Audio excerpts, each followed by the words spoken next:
अ, क्या कोई मुझे बताएगा कि आप लोगों को मेरा आवाज़ क्लियर सुनाई दे रहा है?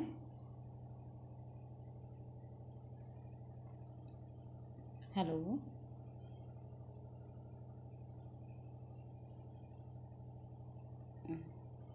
Hello friends.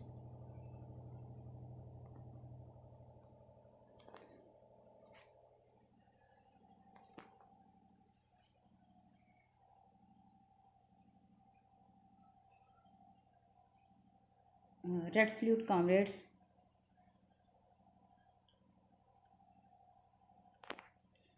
आज हम all India student federation Bihar के पेज पर आप लोगों से बात करने के लिए उपस्थित हुए हैं। सबसे पहले तो मैं AISF बिहार के सभी साथियों का धन्यवाद करना चाहती हूँ कि उन्होंने मुझे अपने स्टेट के पेज पर बात रखने का अवसर दिया। साथ ही साथ मैं इस राज्य के सभी साथियों का खासकर जो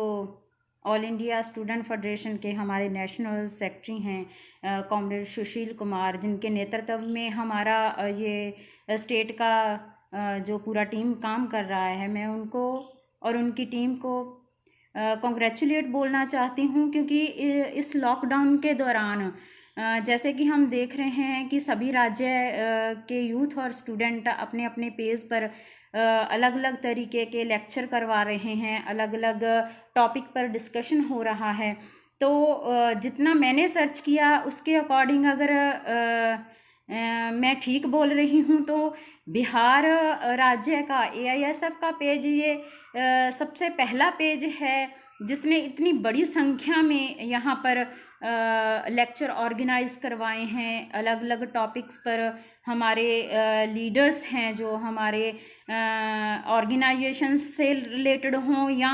अदर ऑर्गेनाइजेशंस के हों या अदर फील्ड से रिलेटेड लोग हों, उन्होंने बात किया है। सो इस बात के लिए कि हम लॉकडाउन के दौरान भी इतनी अच्छे तरीके से काम कर रहे हैं, पूरे बिहार राज्य की टीम को बहुत बहुत बधाई देते हुए मैं अपना बात शुरू करूँगी।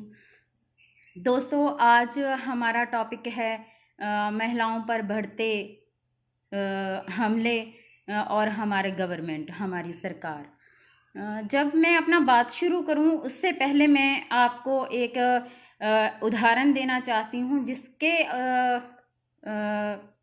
तरीके पर, जिसके अकॉर्डिंग ही मैं अपना आगे बात बढ़ाऊंगी। उसी उदाहरण के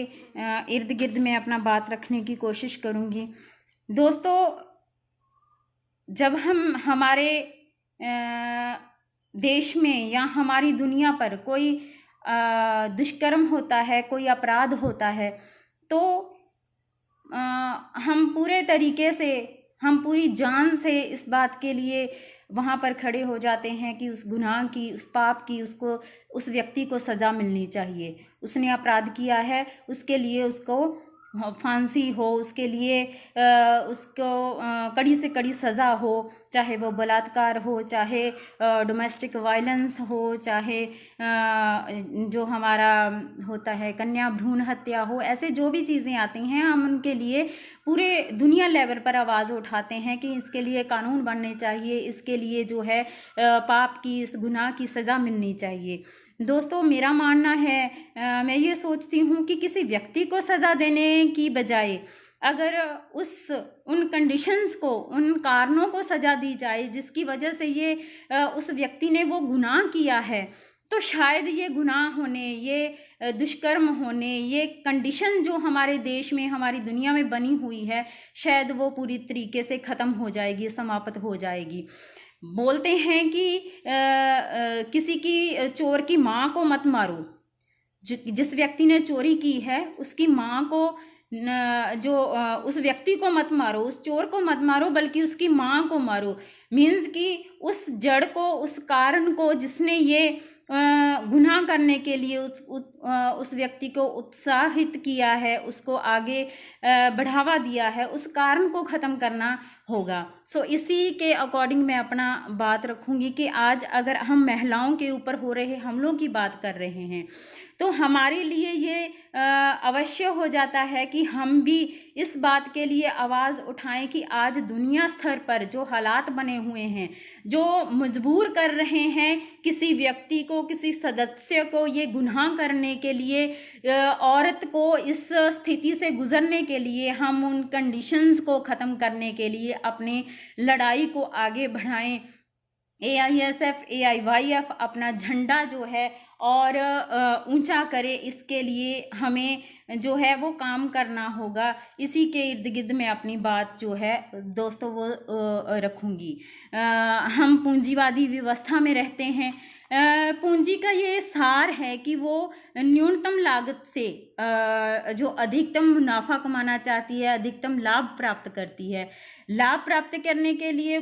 जो पूंजी है वो बुरे से बुरा कार्य भी वो करती है, जिसमें उसको मुनाफा नजर आता है, जिससे उसको लगता है कि वो अपने आप को आगे और बढ़ा सकती है, अपनी आयु और लंबी कर सकती है। वो कार्य करने से वो पीछे नहीं हटती। वो कार्य चाहे कितना भी खतरनाक क्यों ना हो, वो कार्य चाहे कितना भी घटिया क्यों ना हो, उसको करने से पूंजी हिचकिचाती नहीं, वो आगे बढ़ती है, उस कार्यों को करती है। जैसे कि हम देख रहे हैं कि मानव श्रम शक्ति की को यूज़ करते हुए पूंजी व्यवस्था ने इस श्रम शक्ति को यूज़ करते हुए जो है उसका यूज़ किया है, अपने मुनाफे में उसकी बढ़ोतरी की है। हमारी जो श्रम शक्ति है उसको उसका वेज जो है ठीक तरीके से हम काम करते हैं, मनुष्य काम करता है, मगर उसके किए काम का सही दाम ना देकर वो ज़्यादा समय तक काम करवाकर और कम समय का जो वेज है उस मनुष्य को देकर उस शक्ति से, उस श्रम शक्ति से अपने आप को जो है उसको बढ़ाती है, अपनी आयु लंबी करती है, अपना मुनाफा दुगना करती है। तो उसी वजह से उसी प्रकार जो है आज महिलाओं के ऊपर जो वर्ल्ड लेवल पर जो विश्व सुंदरी मुकाबले करवाए जाते हैं, कॉम्पिटिशन्स करवाए जाते हैं, उनके तहत जो है महिलाओं को, स्त्रियों को जो है एक सुंदरता की वस्तु, एक सुंदर वस्तु बनाकर जो है इस पूंजीवादी व्यवस्था ने पेश कर दिया है। उसका मुनाफा, उससे मुनाफा कमाने की जो बात है हमारी ये व्यवस्था करती है। इसके तहत ही हमारी जो महिलाएं हैं वो घुट रही हैं, पिस रही हैं, अपनी ज़िंदगी जैसे उनको जीनी चाहिए वैसी वो नहीं जी पा रही। महिलाएं आत्मनिर्भर ना हो, वो पूंजी के लिए कोई खतरा ना बने, इसके लिए जो है पूंजी ये सिस्टम जो है वो क्या करता है कि अलग अलग तरीके के हमले जो हैं वो औरतों पर करता है। कैसे हमले होते हैं? यहाँ पर भ्रूण हत्या है, कन्या भ्रूण हत्या होती है, यहाँ पर डोमेस्टिक वायलेंस होता है, यहाँ पर जो है जेंडर डिस्क्रिमिनेशन है, यहाँ पर जो औरतें हैं, जो लड़कियाँ हैं, अपने हक के लिए अपनी आवाज़ उठाती हैं, उस आवाज़ को दबाने के लिए सरकार के द्वारा उन पर लाठियां बरसाई जाती हैं, उनका दमन किया जाता है। उनकी आवाज़ को दबाने के लिए उन पर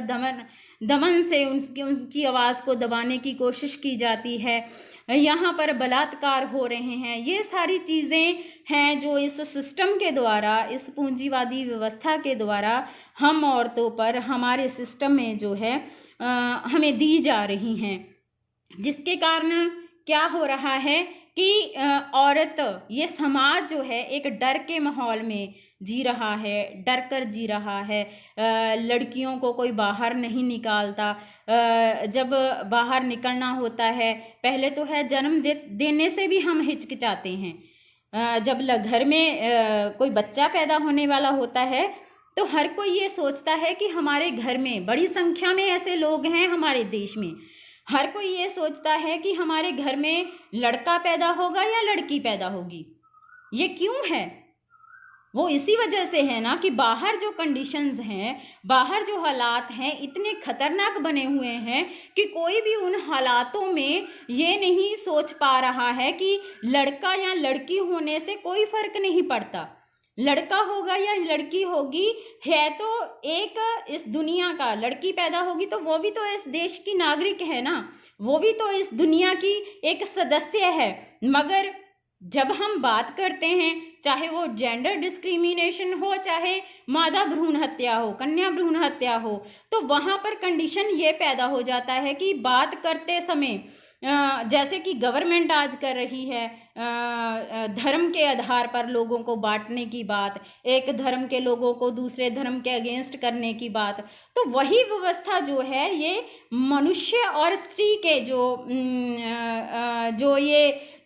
बना होता है उनका रिलेशन, इस पर वो की जाती है। बातें क्या होती हैं, बातें करते समय जो है मनुष्य को स्त्री के अगेंस्ट जो है, पुरुष को स्त्री के अगेंस्ट कर दिया जाता है, और स्त्री भी ये सोचने लगती है कि जितने भी उस पर टॉर्चर हो रहे हैं, जैसी भी कंडीशन से वो आज गुजर रही है, शायद इस सारी कंडीशन की रिस्पॉन्सिबिलिटी पुरुष की है, तो वो दोनों एक दूसरे के अगेंस्ट हो जाते हैं। फिर क्या बोला जाता है कि यहाँ पर लड़की पैदा ना हो इस घर में, तो बोला जाता है कि औरत औरत की दुश्मन है, औरत नहीं चाहती कि हमारे घर में लड़की पैदा हो। तो यहाँ पर भी औरत के बीच में जो है एक क्रिटिसिज्म खड़ा कर दिया जाता है। एक जो है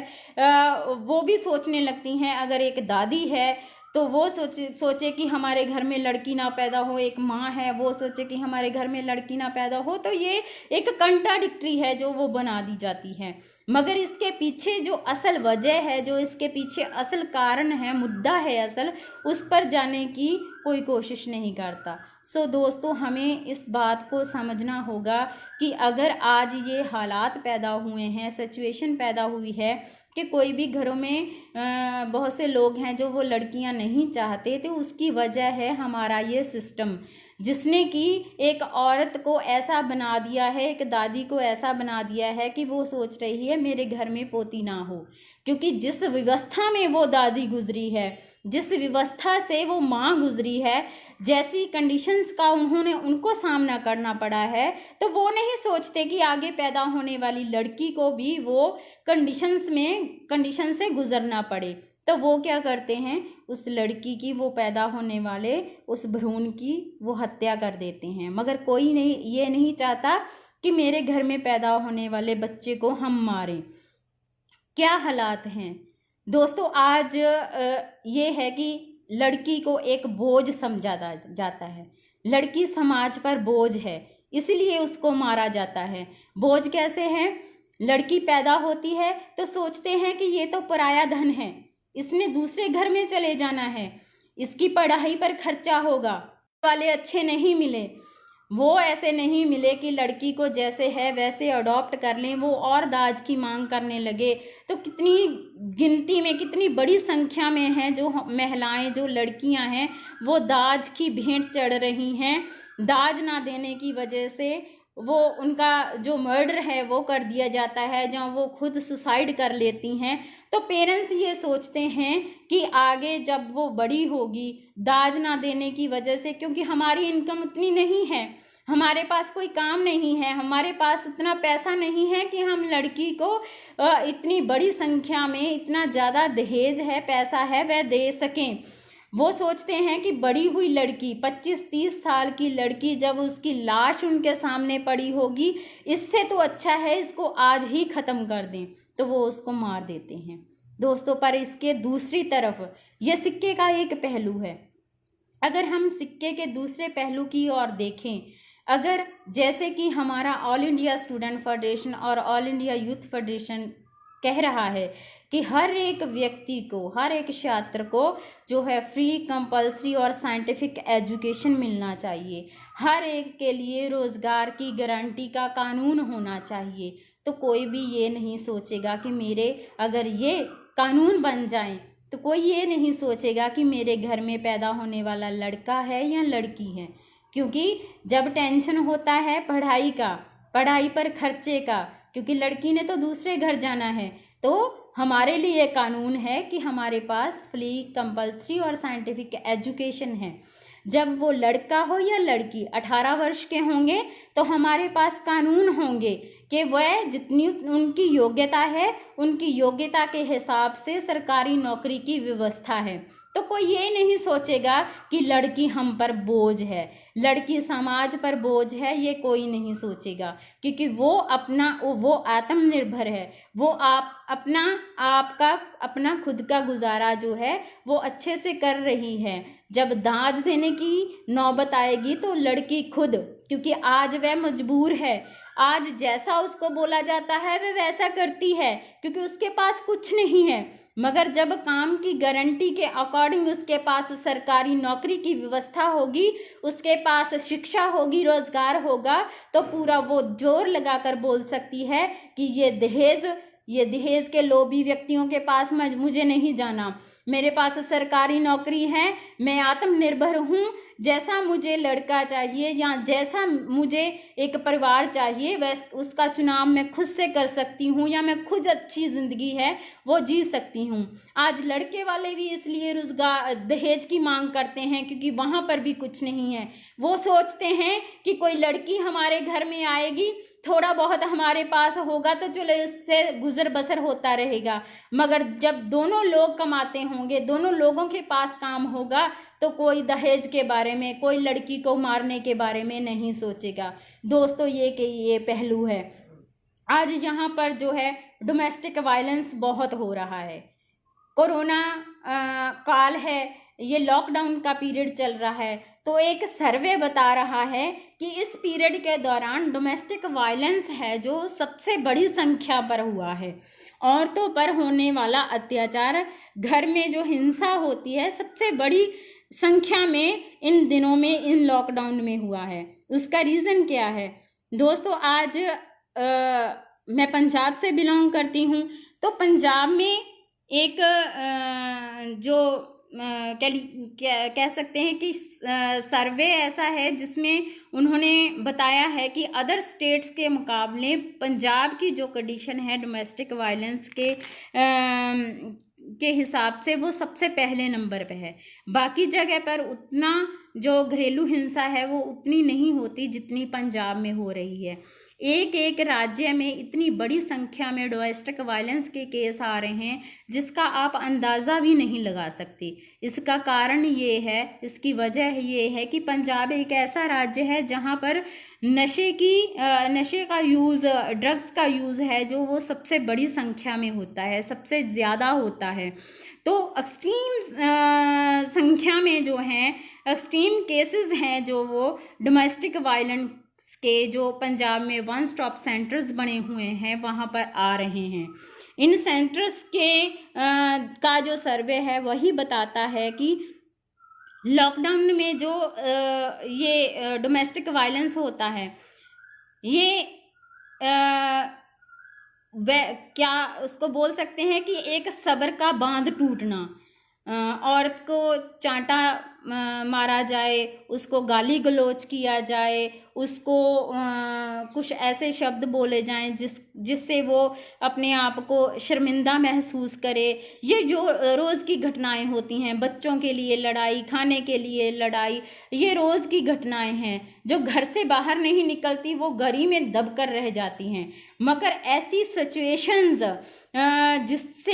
जिसमें कि औरत का रहना, उसका गुजारा करना असंभव हो, उसका वहाँ पर घर में सांस लेना भी मुश्किल हो, ऐसी कंडीशंस के केस हैं जो वो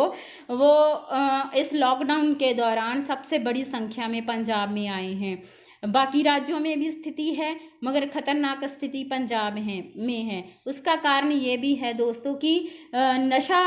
ना होने की वजह से, पैसा घरों में नहीं है, काम नहीं है, पैसा नहीं है, तो मैंने जैसे बोला कि नशे की यहाँ पर बहुत बड़ी संख्या में लागत होती है। और हमारी गवर्नमेंट ने भी शराब की दुकानों को खोलकर इसको और ज़्यादा ओपन कर दिया है कि आप आओ और जितना बचा खुचा है आप उसको लेकर आओ और शराब पीते जाओ, घरों में लड़ाई करते जाओ, औरतों की गहने तक, घरों का सामान तक जो है बिकने की नौबत आ चुकी है। दोस्तों ये भी हमें हमारे लिए सोचना, ये भी जो कंडीशन है वो इकोनॉमिक, आर्थिक जो है हमारी कंडीशन उसकी ओर इशारा करती है।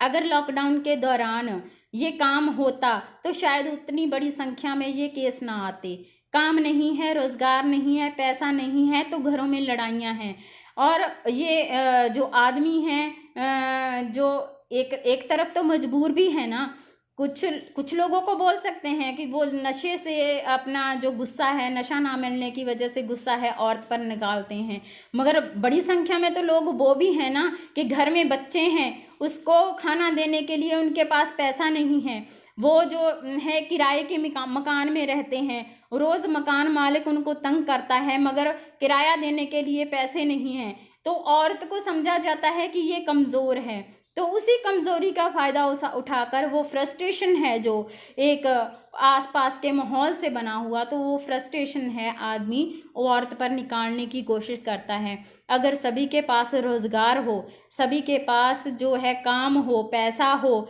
अगर लॉकडाउन हो भी गया तो पहले जब वो काम करते थे तो इतना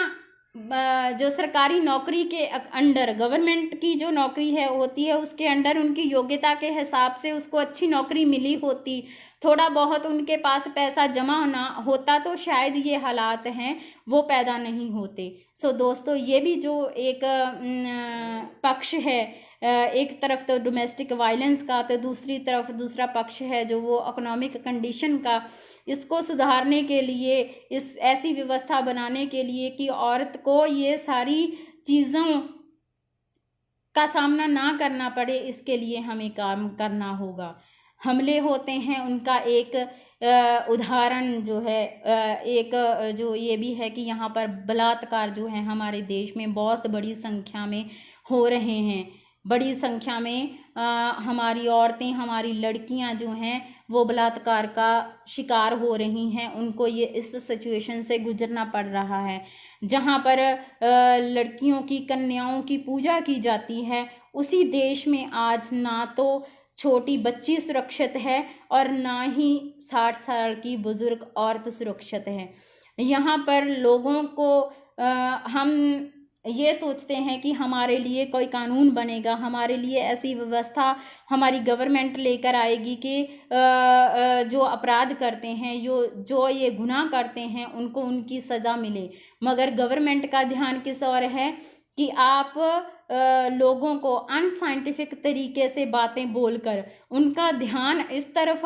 भटकाएं, इस तरफ लाएं उनका ध्यान कि असल मुद्दों को वो छू ना सके, असल मुद्दों पर उनकी जो है आवाज़ है वो ना जा सके, इस तरफ उनका ध्यान है। ना कि जैसी कंडीशन आज महिलाओं की, औरतों की इस लॉकडाउन के दौरान भी बनी हुई है, उसका सामना करने के लिए, उससे छुटकारा दिलवाने के लिए वो आगे आए। बलात्कार हो रहे हैं, मंदिरों में बलात्कार होते हैं, छोटी सी बच्ची आसिफा है उसका बलात्कार होता है, चलती बस में लड़की का दिल्ली जैसे शहर में वहाँ पर बलात्कार होता है, गैंग रेप होते हैं। दोस्तों ये माना जाता है कि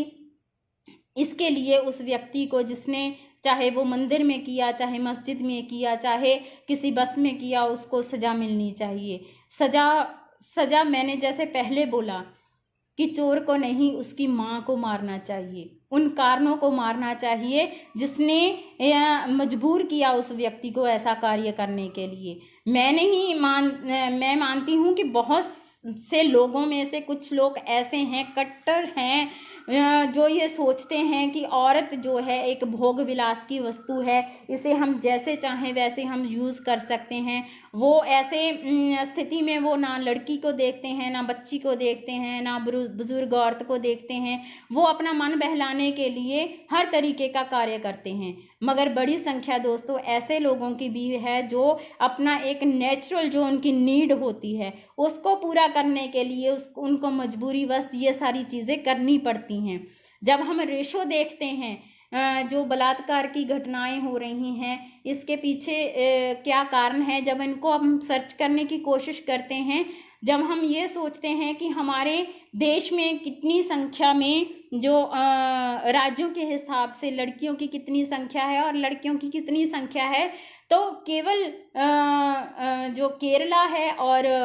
पुडुचेरी है, इन स्टेट को छोड़कर बाकी सारे राज्य वो हैं जिनमें 1000 लड़कों के पीछे सिर्फ 800, 820, 825 इतनी लड़कियां हैं। दोस्तों, अगर हमारे जो हमारा ये सिस्टम है, हम यहाँ पर 2 लोगों की शादी करते हैं। 2 लोगों की शादी इसीलिए होती है कि वो अपना ज़िंदगी का गुजर बसर है अच्छे से कर पाएँ, अपनी एक नेचुरल नीड है जो उसको पूरा कर पाएँ। अगर 850 यहाँ पर लड़कियाँ हैं और 1000 लड़के हैं, जो 150 लड़के बचे हैं दोस्तों, वो अपनी नेचुरल नीड पूरी करने के लिए जो एक कुदरती उनका वो रिलेशन बनाने के लिए उनको ज़रूरत पड़ती है, तो वो कहाँ पर जाएंगे? वो जो बलात्कार है वो ही करेंगे। वो ना लड़की देखेंगे या ना लड़का देखेंगे, ना बुजुर्ग औरत देखेंगे। उनको जैसा ठीक लगेगा वह वैसा करेंगे। इसके लिए हमें ज़रूरी है कि हम इस रेशो को एक समान करें। जोड़ा विवाह की, जो 2 लोगों के विवाह की है, अगर एक लड़का है एक लड़की है, कुदरत का ये नेम है कि जितने लड़के यहाँ पर पैदा हुए हैं उतनी ही लड़कियाँ पैदा होती हैं। अगर लड़कियाँ कम हैं तो इस सिस्टम की वजह से हमने उनको कम किया है। हमें इनको बराबरी पर लाने के लिए काम करना होगा। दोस्तों, यहाँ पर बहुत बड़ी संख्या में, जैसे मैंने पंजाब का उदाहरण दिया, बहुत बड़ी संख्या में ड्रग्स करते हैं लोग, नशा करते हैं लोग, तरह तरह के यहाँ पर नशे जो हैं हमारे समाज के बीच सरकार के द्वारा, हमारी गवर्नमेंट के द्वारा पहुँचाए गए हैं। उसका रीज़न क्या है कि यहाँ पर लोग काम मांगते हैं, यहाँ पर लोग सरकारी नौकरी की व्यवस्था हो ऐसा वो मांग कर रहे हैं, लोग शिक्षा की मांग कर रहे हैं। वह मांग ना करें। आज एक डिग्री होल्डर स्टूडेंट जो है वो अपनी स्टडी कंप्लीट करता है, रोज़ घर में जो है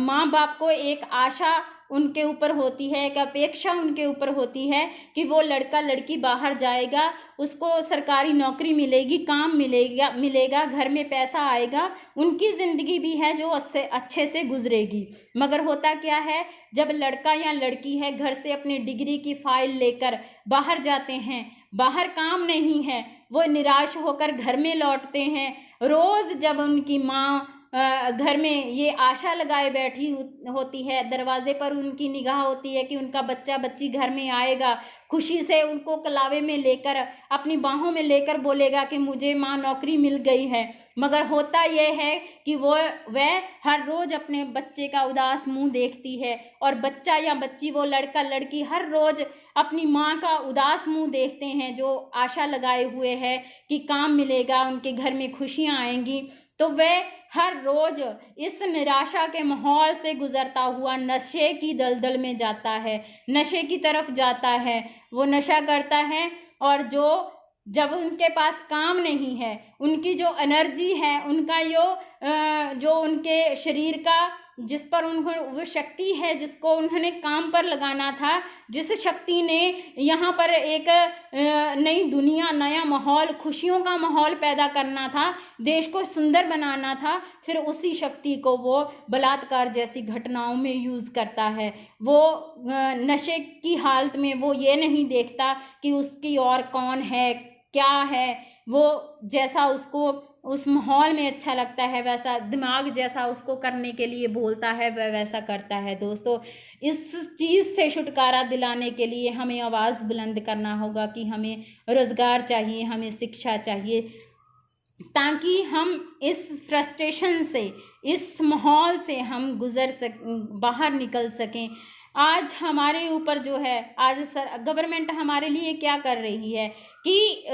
रोज़गार की व्यवस्था हो, शिक्षा की व्यवस्था हो, इसकी जगह क्या कर रही है, वो जो लोग इसके लिए आवाज़ उठाते हैं, चाहे वो लड़कियां हों, औरतें हों, या पुरुष हों, या लड़के हों, जो भी इसके लिए आवाज़ उठाते हैं, दिल्ली का पार्लियामेंट घेरा, चाहे वो अपनी स्टेट की विधानसभा घेरें, उसके लिए क्या करते हैं, उनको लाठियों से नवाजा जाता है, उनको जेलों में बंद किया जाता है। ये नहीं देखा जाता सफूरा जरगर के जैसे कि वो लड़की प्रेग्नेंट है या वह लड़की बुजुर्ग है, वो औरत बुजुर्ग है, या वो बच्ची अपाहिज है, या वो किसी बीमारी का शिकार है। ये नहीं देखा जाता। बस आपने आवाज़ उठाया,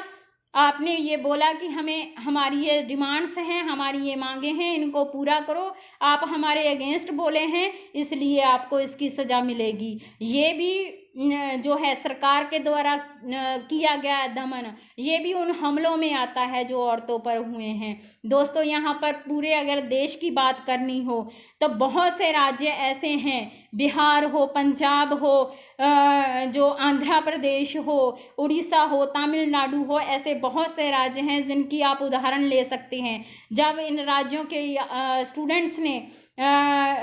यूथ ने जो है अपनी डिमांड्स को लेकर विधानसभा का घेराव किया तो उन्होंने बड़ी संख्या में लोगों को पीट पीट कर मारा और जेलों में धकेला। पंजाब का चाहे वो अकाली दल, यहाँ पर गवर्नमेंट 10 साल उन्होंने राज किया है, उसके बाद जो है आज कांग्रेस का यहाँ पर राज है। इसकी बात अगर करनी हो तो पूरे का पूरे वो स्टेट का उनका जो पीरियड है वो ऐसा है कि यहाँ पर ना तो टीचर्स को बख्शा जा रहा है, ना यूथ को बख्शा जा रहा है, लड़कियों को धकेल धकेल कर पीटा जा रहा है। हमारे राज्य में ऐसी सिचुएशन पैदा हुई है कि 1000 रुपए की नौकरी के लिए एक लड़की को जो है तेल उस पर डालकर उसको अपने आप को जलाने के लिए मजबूर होना पड़ता है। यहाँ पर इस गवर्नमेंट की, हमारे राज्य की, हमारे देश की गवर्नमेंट के द्वारा लड़कियों की चुनरी को, जो उनके जो है एक मान, एक इज्जत का प्रतीक होती है, उसको पाँव में रोंद कर उनको बालों से घसीट घसीट कर जेलों में फेंका जा रहा है। ऐसी सिचुएशन है। इस सिचुएशन से निपटने के लिए दोस्तों हमें ऑल इंडिया स्टूडेंट फेडरेशन और ऑल इंडिया यूथ फेडरेशन को कार्य करना होगा, आगे बढ़ना होगा। इस लड़ाई को आगे और ज़्यादा जो है क्या बोलते हैं, जोरदार तरीके से इसको लेना होगा। हमें अपना झंडा और ऊंचा और बुलंद करना होगा। दोस्तों, इस लॉकडाउन में जैसे मैंने बोला कि डोमेस्टिक वायलेंस के केस आए हैं, बहुत सी औरतें हैं देश की, जैसे कि पूंजीवादी इस व्यवस्था ने मजबूर कर दिया है औरतों को, क्योंकि औरत ने घर चलाना है, उसने अपने बच्चों का, अपने परिवार का पालन पोषण करना है। तो इस व्यवस्था में खतरनाक रूप सामने आया है फाइनेंस कैपिटल का, जिसने कि औरतों को खासकर बड़ी संख्या में जो मल्टीपल कंपनीज हैं, जो फाइनेंस लोगों को देती हैं, जो ब्याज पर जो पैसा लोगों के बीच में फेंका जा रहा है, उसकी शिकार सबसे बड़ी संख्या में औरतें हो रही हैं। अपने घर का गुजारा करने के लिए वो ये इस फाइनेंस से, इन कंपनियों से हैं जो वो पैसा लेती हैं। जब पैसा वापस करने की नौबत आती है, पैसा कहाँ से वापस करें? लॉकडाउन है, काम नहीं चल रहा, पैसा वापस करने की नौबत आती है तो बहुत बड़ी संख्या में लोग औरतों को जलील करने की बात, उन पर टॉर्चर करने की बात, उनके घरों का सामान उठाकर लेकर जाने की बात, उनके बच्चों को, उनके परिवार को जो है जलील करने की बात, ऐसी घटनाएं इस लॉकडाउन के बीच में सामने आई है। दोस्तों, अगर हमें इस सारी सिचुएशन का मुकाबला करना है, जैसे मैंने बोला कि जैसे हालात देश में बने हुए हैं, जैसे आज कंडीशन इस देश में बनी हुई है, उसका अगर मुकाबला करना है तो इसके पीछे इस व्यवस्था ने जो गुनाह पैदा किए हुए हैं, जो बुराइयां पैदा की हुई हैं हमारे समाज में, इन बुराइयों का इससे छुटकारा पाने के लिए हमारे लिए ज़रूरी है कि हम उन कारणों का पता करें। इसके लिए जो रिस्पॉन्सिबल एक मेन हालात है जो उसका पता करें, तो उसके अगेंस्ट हम लड़ाई लड़ें। हमें जो मैं आखिर में यही बोलना चाहती हूँ कि हमारा ऑल इंडिया स्टूडेंट फेडरेशन और ऑल इंडिया यूथ फेडरेशन का जो लड़ाई है शिक्षा और रोज़गार के लिए, यही एक मेन इशू है जिसकी वजह से इतनी बुरी घटनाएं जो हैं हमारे समाज के लिए, हमारे देश के लिए बढ़ रही हैं। मैं नहीं ये मानती कि कुछ लोग ऐसे बड़ी संख्या में लोग वो हैं जो आज मजबूर हैं, जो समाज पर, जो इस दुनिया पर बोझ हैं, अपनी मजबूरी के वश में वो हर एक वो बुरा काम, हर एक वो बुराई जो हमारे समाज में पनप रही है उसमें रहने के लिए, वो करने के लिए, हर वो पाप उसको अंजाम देने के लिए मजबूर हैं। दोस्तों, अगर कुछ लोग ऐसे हैं जो अपने कठोर हैं, वो चाहे डोमेस्टिक वायलेंस के लिए हो, चाहे कन्या भ्रूण हत्या के लिए हो, चाहे डोमेस्टिक वायलेंस के लिए हो, जो लोग ये समझते हैं कि औरत पैर की जूती है, औरत हमसे छोटी है, औरत को हम बराबरी का दर्जा नहीं दे सकते, जब हम ये मेन इश्यूज़ जो हमारे शिक्षा के हैं, रोजगार के हैं, सभी को मर्द और औरत को बराबर अधिकार देने के हैं, जब इनके लिए हम लड़ाई लड़ेंगे तो वो कठोर लोग, वो कुछ लोग जो औरत को बराबर होने का अधिकार नहीं दे पा रहे, उनकी मानसिकता इतनी छोटी है, वो भी हमारे बराबर आ जाएंगे। दोस्तों, अगर हम ये सोचते हैं कि हमारे गांव में गंदगी है, पूरा गांव जो है वो कूड़ा करकट से भरा हुआ है, और हम सोच लें कि हम अपना घर साफ करके कूड़ा बाहर फेंक देंगे, वो गंदगी जो है वो बाहर फेंक देंगे, अगर हम सोचते हैं कि हम सुरक्षित हैं, तो हम सुरक्षित नहीं हैं। दोस्तों, इसके लिए अगर हमें सुरक्षित होना है तो अपने घर के साथ हमें अपने गांव को साफ करना होगा, अपने ज़िले को साफ करना होगा, अपने राज्य को, अपने देश को, अपनी दुनिया को साफ करना होगा। इसके लिए हमें कार्य करना है, हमें अपना झंडा बुलंद करना है। जो थोड़ी बहुत गंदगी फिर बच जाएगी, जो अच्छी दुनिया है, जो अच्छे लोग हैं, वो उस गंदगी को भी साफ कर लेंगे, जब वो गंदगी खुद ब खुद जो है वो साफ हो जाएगी, और ऐसी दुनिया में हम रहेंगे जैसी दुनिया में रहने की अपेक्षा कभी भगत सिंह ने की थी, कभी राजगुरु सुखदेव, करतार सिंह सराभा ने की थी,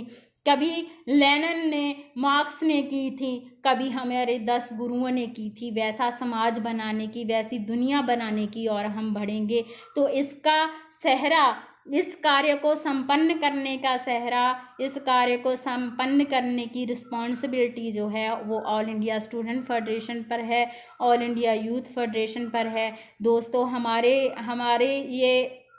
जो लड़के और लड़कियां, हमारी जो महिलाएं, हमारी जो औरतें जिनके ऊपर जो आज डर के माहौल में जी रही हैं, वो भी आगे आएं, वो बढ़ें, अपने आप को इस माहौल से गुजरते हुए पूंजीवादी व्यवस्था ने जो हालात पैदा किए हैं उनका मुकाबला करने के लिए, उनके विरोध में खड़े हों, इसके लिए हमें कार्य करना होगा। लॉकडाउन ने ये साबित कर दिया कि ऑल इंडिया स्टूडेंट फेडरेशन और ऑल इंडिया यूथ फेडरेशन पर रिस्पॉन्सिबिलिटी और बड़ी है। हर एक वह व्यक्ति जो आज घर में बंद बैठा है, जो आज घर में है, उसको अपने आप को इतना तैयार करना होगा कि अब जैसे ही ये लॉकडाउन ओपन होता है या जितना भी सोशल मीडिया के ज़रिए हम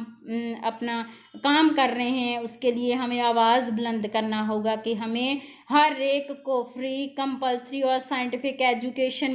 मिले। इसके लिए कानून बने, इसके लिए आवाज़ बुलंद करना होगा। हमें आवाज़ बुलंद करना होगा कि हमें राष्ट्रीय रोज़गार, भगत सिंह राष्ट्रीय रोज़गार गारंटी एक्ट बनेगा, Bhagat Singh national employment guarantee act, जिस पर आपके पेज पर विस्तार पूर्वक बहुत अच्छे तरीके से पहले डिस्कशन हो चुका है। वो कानून हमारी देश की पार्लियामेंट में बने। आज जैसे श्रम कानूनों को निलंबित करने की बात जो है गवर्नमेंट के द्वारा की जा रही है, लोगों को इस लॉकडाउन में कारोबार पूरी तरीके से बंद हैं, ऐसा एक उनको खिलौना देकर, ऐसी उनको बात ये बताकर नोटिफिकेशन जारी किए जा रहे हैं कि आपको 12-12 घंटे काम करना होगा। इसके अगेंस्ट दोस्तों हमें आवाज़ उठाना होगा, हमें बोलना होगा कि अगर औरत को बराबरी का दर्जा देना है, अगर हर व्यक्ति को सम्मान की ज़िंदगी देनी है, तो उसके लिए काम की जो लीगल लिमिट है काम करने की वो 6 घंटे हो। हम 12 घंटे नहीं 6 घंटे हम काम करेंगे, ताकि नए जो लोग हैं, जो आज जो खाली हाथ हैं, जिनके पास काम नहीं है, जो सड़कों पर इस सरकार से अपना शोषण करवाने के लिए मजबूर हैं, उन लोगों को काम पर लाया जा सके। जो आज ये बोल रहे हैं कि हमारे पास टाइम नहीं है, हम अपने परिवार को टाइम नहीं दे पा रहे, हमारे ऊपर सरकारी नौकरी में रहते हुए काम का इतना बोझ है कि हम जो है ज़िंदगी एक मशीन की तरह हमारी हो गई है, उनको सांस लेने का समय मिल सके। नए लोगों को काम पर लाने के लिए, नया काम पैदा करने के लिए हमें दोस्तों ये 12 घंटे को जो श्रम कानूनों को निलंबित किया है, इसका विरोध करते हुए, 12 घंटे का विरोध करते हुए हमें झंडा उठाना होगा कि हमारे काम करने की लीगल लिमिट है जो वो 6 घंटे होनी चाहिए। भगत सिंह राष्ट्रीय रोजगार गारंटी कानून देश में पारित हो, ताकि यहाँ पर कोई भी लड़की ये ना सोचे कि मेरी माँ ने मुझे इसलिए पेट में मार दिया कि वह इस हालात में उसको जन्म नहीं दे पाती थी, उसकी नहीं दे पा रही थी। कोई माँ ये ना सोचे कि मुझे अपनी बच्ची को इसलिए इस दुनिया से लाने के लिए रोकना पड़ा कि यहाँ पर वो माहौल नहीं है जिसमें वो अच्छे से ज़िंदगी जी सके। सो दोस्तों, हमारा जो देश है वो खुशी और खुशहाली का प्रतीक बने। जैसा हमारे शहीदों ने सोचा था वैसा देश बने, इसके लिए आओ हम सब लोग काम करें। जितने लोगों ने आज इस समय मेरे साथ बने रहे हैं, मुझे सुना है, उन सभी दोस्तों का बहुत बहुत धन्यवाद। राष्ट्रीय हमारे सचिव कॉमरेड सुशील और उनकी पूरी टीम को एक बार फिर से बधाई देते हुए उनका बहुत बहुत धन्यवाद कि उन्होंने मुझे समय दिया अपने पेज पर बात करने के लिए। और बिहार राज्य से अपेक्षा करूंगी कि वो अपनी ये कंटिन्यूटी ऐसे ही बनाते हुए अलग अलग विषयों पर और ज़्यादा डिस्कशन करेंगे, सभी लोगों को सुनने का मौका देंगे। और जितनी बड़ी संख्या में इन्होंने लेक्चर करवाए हैं, किए हैं यहाँ इस पेज पर, उतनी बड़ी संख्या में और टॉपिक लेते हुए, चाहे वो बनेगा का हो, शिक्षा का हो, लीगल लिमिट 6 घंटे हो, इसका हो, और इश्यूज हों, इन पर चर्चा करते रहेंगे और जोरदार तरीके से अपने राज्य में, देश में और इस दुनिया में अपना आवाज़ बुलंद करेंगे। आपका बहुत बहुत क्रांतिकारी अभिनंदन। लाल सलाम, इनकलाब जिंदाबाद।